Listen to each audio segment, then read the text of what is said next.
Vous croyez vraiment que les entreprises d'investissement veulent vous faire gagner de l'argent? C'est hyper triste, mais c'est une erreur colossale et on va voir maintenant pourquoi.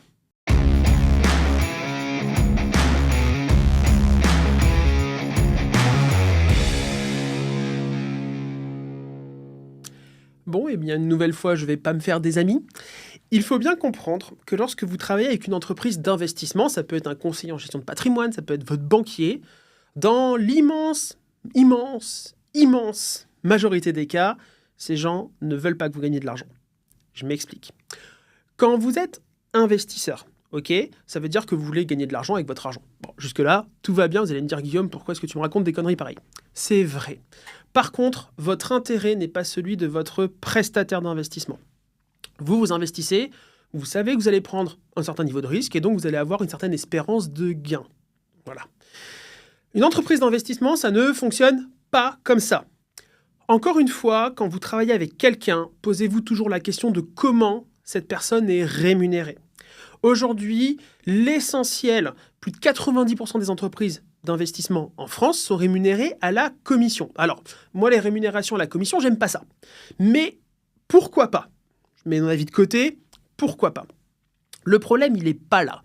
Le problème est que ces entreprises sont rémunérées dans le temps à la commission. C'est-à-dire que plus vous placez d'argent, plus elles vont gagner dans le temps.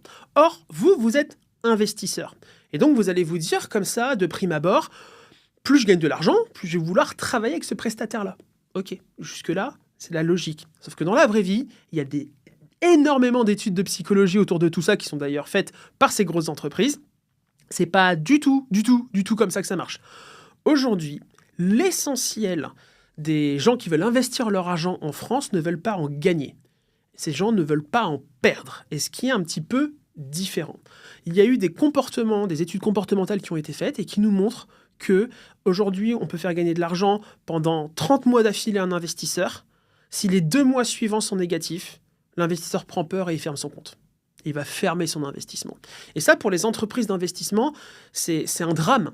Parce qu'elles gagnent leur argent dans le temps. Plus vous placez chez elles, plus elles vont gagner dans le temps grâce aux commissions. Donc ça veut dire que leur intérêt, c'est pas que vous gagnez de l'argent. Leur intérêt, c'est que vous restiez le plus longtemps possible chez eux. Et donc, en pleine maîtrise de tous ces comportements psychologiques de l'investisseur, souvent de l'investisseur un petit peu néo-investisseur, on va dire, les entreprises, elles sont conscientes de ça, puisque c'est elles qui achètent et qui commandent ce genre d'études. Eh bien, la logique purement business, elle s'applique, qui est de se dire, mon Dieu, moi j'ai besoin que l'investisseur reste le plus longtemps possible, et donc la façon la plus efficace pour qu'il reste le plus longtemps possible, c'est pas qu'il gagne de l'argent, c'est qu'il en perde quasiment jamais, et que les rares fois où il en perde, ce soit dérisoire. Et ça, c'est un désalignement d'intérêt profond, parce que vous, d'un côté, vous voulez de l'argent, vous voulez du rendement, parfois vous êtes prêt à prendre des risques et c'est OK, mais du coup, les acteurs institutionnels du marché ne peuvent pas y répondre, parce que eux, leur ADN, c'est pas de vous faire gagner de l'argent, c'est juste de minimiser vos pertes pour que vous restiez chez eux. C'est un désalignement d'intérêt profond, on le voit sur les SCPI, on le voit aussi sur les assurances-vie. Je vous prends un exemple avec les assurances-vie. Aujourd'hui, quand vous allez voir votre banquier, il va vous proposer un plan d'assurance-vie dans lequel, en moyenne, il y aura 60, 70, 80% de fonds euros garantis. Je vous rappelle que le fonds euro garanti, c'est de l'argent qui est placé, non pas sur un support d'investissement, mais sur un support d'épargne. Pourquoi est-ce que je dis ça? C'est parce que le fonds euro, il ne peut pas baisser. Donc vous ne perdez pas d'argent avec le fonds euro. Par contre, ce que vous allez gagner, c'est que ça va être du montant en dessous de l'inflation. Ça va être 2-3% quand l'inflation sera à 4, 4,5, 5 ou 6. Donc ça veut dire que votre argent se dévalue. Et ça, c'est pas la définition de l'investissement, c'est la définition d'un support d'épargne. Donc quand on a énormément de fonds euros, pour reprendre cet exemple-là dans une assurance vie, la logique, c'est pas de gagner de l'argent. La logique, c'est de limiter la casse. Et donc ça veut dire que votre banquier vous a créé un deuxième livret A par l'assurance vie et le fonds euro. Voilà. La réalité, elle est aussi simple, elle est aussi brute que ça. Et en soi, ça peut être OK. Il y a des gens qui veulent avoir plus d'épargne de sécurité, qui veulent stocker de l'argent sans qu'ils se valorisent. Ça, c'est très bien. Et j'entends, je respecte ça, il n'y a pas de problème. Par contre, qu'on ne me fasse pas dire que c'est un support d'investissement. Et donc, c'est ça que la logique du banquier, c'est ça la logique du conseiller en investissement de patrimoine. C'est qu'il s'est dit, OK, Comme je vais placer un maximum dans le fonds euro, 60, 70, 80%, c'est colossal, hein, eh bien, même s'il y a des pertes sur la partie un petit peu plus dynamique à côté, vu que l'essentiel est assuré dans le fonds euro, ces pertes seront dérisoires. Donc, je vais garder mon client dans le temps et continuer à toucher mes commissions dans le temps. Et mon client, il ne gagne pas d'argent, mais bon, il part pas. Voilà. Et c'est ça la réalité brute. Okay, pour tous ceux qui ont de l'assurance vie en gestion pilotée, ce qu'on appelle la gestion pilotée, c'est quand c'est la banque ou le conseiller qui gère. Globalement, je pense que ce que je vous dis, ça vous parle. Voilà. Donc, après, ça, c'est votre choix. Quand vous êtes conscient de ça, c'est de se dire, OK, est-ce que j'accepte de pas gagner d'argent ou très peu, mais à côté de ça, je prends zéro risque.